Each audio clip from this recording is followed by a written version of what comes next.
그 누구에게도 한 적이 없던 이야기야. 생각만 해도 그때의 기억이 생생하게 떠올라서 도저히 말할 용기가 없었거든. 고등학교 2학년 때인가? 당시 아버지가 산을 정말 좋아하셨었어. 집에 비싼 등산 장비도 굉장히 많이 가지고 계셨지. 뭐 덕분에 초등학교 때부터 아버지를 따라 여러 산을 많이 탔지. 사실 난 산 자체도 좋지만 진짜 목적은 따로 있었지. 아버지와 함께 산을 타다가 우연히 가끔 난을 발견하게 되거든. 응, 모두가 생각하는 그 난 말이야. 뭐 이게 시각적으로나 금전적으로나 꽤 짭짤한 돈이 될 수 있었어. 그럼 이게 아버지의 비자금으로 또 함께 산을 탔던 나에게 용돈으로 들어오는 거지. 이게 초등학교 때부터 중학교, 고등학교까지 거의 10년을 따라다니니 뭐 돈도 꽤 모였는데 자연스럽게 난에 대해서 빠삭하게 알게 되더라고. 값이 하나하나 다르니까. 그래서 같이 다니던 아저씨들도 내 안목과 지식을 칭찬했었지. 하지만 이런 모든 것들은 고등학교 2학년 그날을 기점으로 다시는 볼 수 없었지. 어느 때처럼 아버지와 나 그리고 아버지 친구 3명 이렇게 다섯이서 함께 산을 올랐어. 당연히 난을 찾기 위해 모였고 바닥을 보며 눈을 이리저리 굴러다니기 바빴지. 그리고 갈림길이 나오면 한 명씩 흩어졌어. 뭉쳐다니는 것보단 흩어지는 게 더 유리하니까. 우리는 12시에 정상에서 점심 약속을 한 채로 한 명씩 다른 길로 향했어. 뭐 한두 번 오는 산도 아니고 길은 잘 알고 있는지라 큰 걱정 없이 나도 옆길로 빠져 혼자 길을 걷게 되었지. 근데 그거 알아? 가끔 산 능선 쪽에 있을 때 해가 있는 곳 반대쪽엔 마치 밤이 된 것처럼 어두워진다는 거. 하필 내가 빠진 길이 꽤나 어두워진 길이었어. 뭐 시계도 있고 핸드폰도 터지는 곳이라 무서울 걱정은 하나도 없었지. 게다가 벌목도까지 허리춤에 차고 있으니 어떤 미친놈이 달려와도 전혀 문제가 없지. 그렇게 길을 걷는데 처음 보는 길이 눈에 보이더라. 사람들 흔적도 없이 나무들이 우거진 곳이라 눈에 띄진 않았는데 분명 길이 보였어. 오히려 사람들이 잘 몰랐던 길이니 좋은 난이 있겠다 싶어 난 그 길을 따라 우거진 나무 너머 들어갔어. 근데 확실히 사람이 없던 길이라는 게 눈에 보이더라고. 우거진 풀숲을 벌목도로 치면서 가는데 뭔가 모험하는 느낌이 살짝 들더라. 이래서 그 나이에 애들이 위험한 길로 빠지는 건가? 한참을 땅을 살피며 걸어가기 시작했는데 조금 서늘한 기분이 들었어. 너무 깊게 들어온 것도 같고. 분명 아버지와 헤어질 때까진 더워서 땀을 계속 흘렸거든. 해가 반대쪽에 있어서 그런가? 뭐 이렇게 생각하면서 대수롭지 않게 지나갔지. 그렇게 한 20분 걸었나? 역시나 내 감이 맞았어. 조금만 키우면 큰 돈벌이가 될 녀석. 평소에 아버지가 하신 말씀이 갑자기 떠오르더라. 내가 봐도 좋아 보이는 난이 눈앞에 보이더라. 아버지 없이 이런 난을 찾은 게 기분이 짜릿하더라고. 기쁜 마음에 소리까지 지르고 나서야 난을 조심스럽게 가방으로 옮겼어. 이거면 되겠다 라는 생각으로 시계를 보니 정상까지 가면 딱 12시가 되겠다 싶었지. 빨리 정상에 가서 아버지께 보여드리고 용돈을 받아야겠다라는 어린 생각에 발걸음도 가볍게 왔던 길을 다시 돌아갔어. 그렇게 5분, 10분, 20분, 30분. 내가 이렇게 많이 걸어왔었나? 갑자기 이런 생각이 들더라. 내가 왔던 길을 계속 걷는데 아까 지나왔던 일반 등산로가 눈에 보이지가 않았지. 게다가 시계를 볼 때마다 느껴지는 서늘함? 오한? 이게 점점 심해지기 시작했어. 아무리 해가 반대쪽이어도 이렇게 시리도록 추울 수가 있나? 지금이 겨울도 아니고 8월인데. 이런 생각을 하고 있으니 괜히 점점 불안한 생각이 들더라. 괜히 누가 나를 보는 느낌? 괜히 누가 나를 따라오는 느낌? 이런 말도 안 되는 기분이 불안하게 자꾸 들었어. 아, 시원하다. 난 이 불안함을 떨치려고 큰 소리로 외쳤어. 그래도 뭔가 떨리는 듯한 목소리가 들리긴 하더라. 그리고 다시 걸었지. 아니, 거의 뛰었다고 해야 하나? 엄청 서둘러 걸었거든. 괜찮은 척 하면서 몸은 서두르는 뭐 그런 어린아이 같았을 거야. 길을 잃었나? 역시 아무리 걸어도 등산로는 나오지 않았어. 난 아버지께 좀 늦는다고 혹시 여기가 어딘지 아시냐고 물어볼 겸 핸드폰을 들었어. 통화권 이탈? 뭐지? 분명 핸드폰이 잘 터지던 산이었는데? 통화권 이탈이라니? 그 자리에 멈춰서 당황해하며 핸드폰을 보고 있었는데 그때부터 들리기 시작했어. 내 뒤로 뭔가 부스럭거리는 소리. 내가 괜히 몇 걸음 더 나가면 나를 따라오는 소리. 순간 등줄기에 식은땀이 흐르기 시작하더라. 시계는 벌써 1시. 빨리 정상에 가야 하는데 이건 또 무슨 상황이야 하며 겁먹은 채로 빠른 속도로 앞으로 걸어갔어. 그리고 그 따라오는 소리는 나에게 맞춰 뛰는 발소리로 바뀌어서 따라오더라고. 아무리 길을 잃었다지만 그리 깊은 산도 아니고 많이 올랐던 산인데 대략 어느 정도 위치겠구나 머릿속으로 그려지는 산인데 왜 등산로며 차로며 못 하나 보이지가 않는 거야. 안 되겠다. 내려가자. 더 늦으면 정상은커녕 조난당하겠다. 그럼 귀신을 만날지도 몰라. 그럼 죽게 되는 건가? 이렇게 의식의 흐름이 이어지기 시작하더라고. 뭐 영화나 드라마나 전설의 고향 같은 거, 그런 데서 많이 보는 레파토리, 그 주인공이 되기는 싫었어. 일단 아래로 향했어.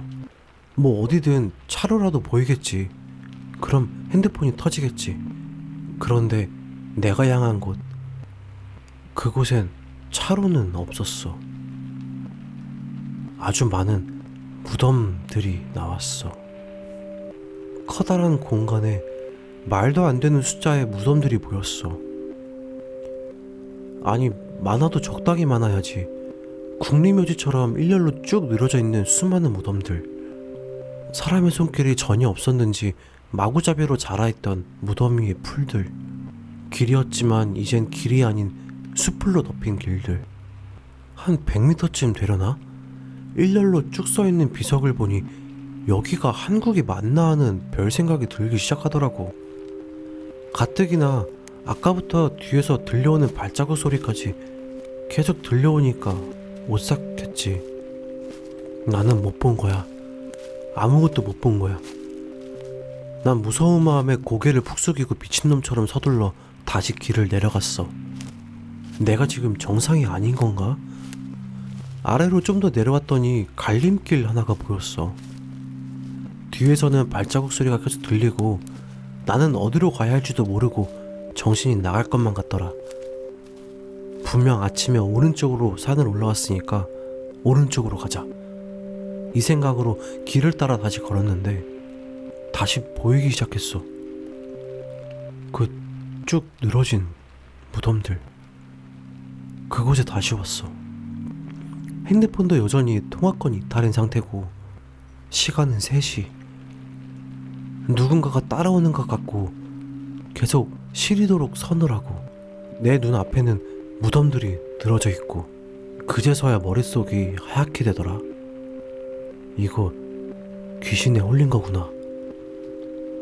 이렇게 생각하니 모든 게 이해되기 시작하더라.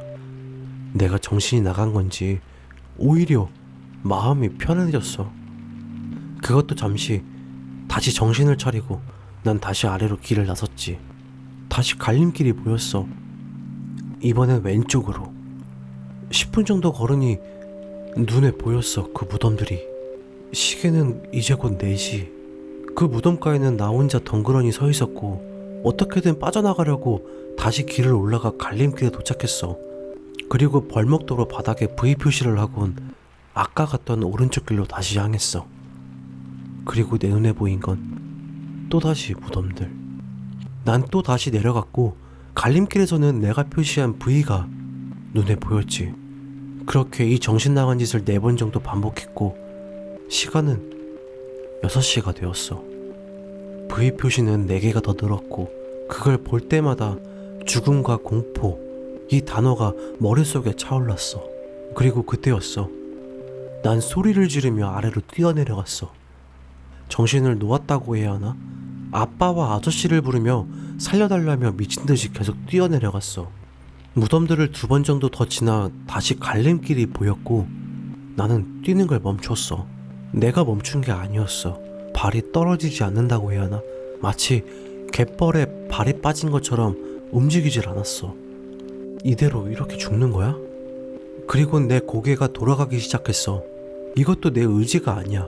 누군가 내 얼굴을 잡고 억지로 돌리듯이 고개가 옆으로 돌아갔어. 그리고 난 옆을 보았지. 무덤들이 보였어. 난 분명히 갈림길이었는데. 그리고 무덤들 사이에 공간이 있었는데 관이 들어갈 자리, 사람이 들어갈 자리가 있었어.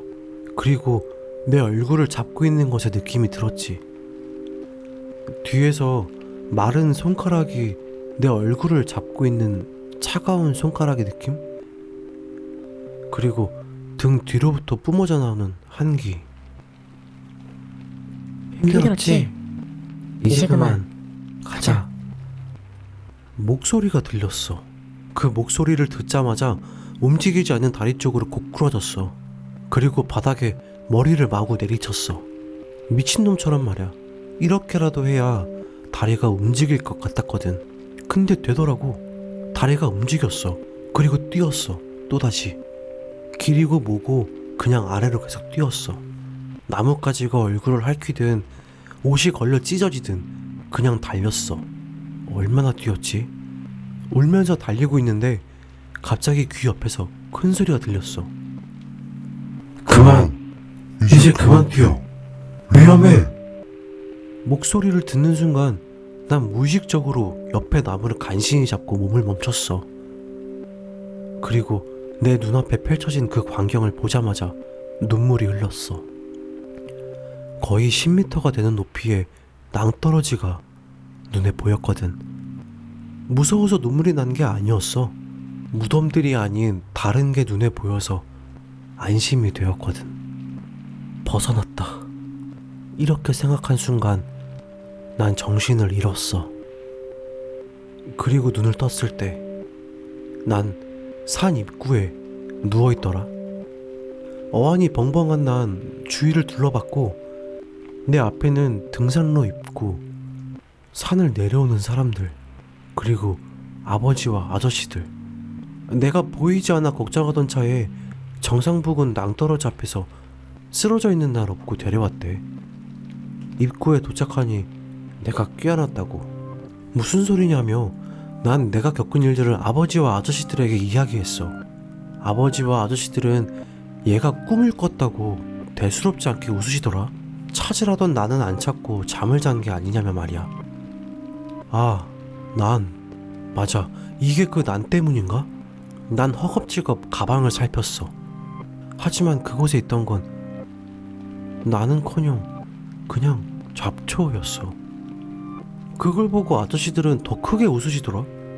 절대 꿈이 아니었는데 산을 뛰어내려올 때 나뭇가지에 긁힌 상처, 찢어진 등성복, 이 모든 게 그대로인데 대체 내가 겪은 건 무엇이었던 거지? 그렇게 시계를 보았는데 그때의 시간은 오후 2시였어. 고작 2시. 그 뒤로 난 산을 타지 않았어.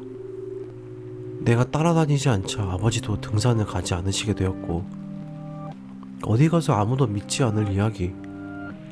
하지만 나는 실제를 겪은 믿지 못할 이야기. 아직도 얼굴엔 흉진 긁힌 상처를 보면 소름이 끼치기도 해.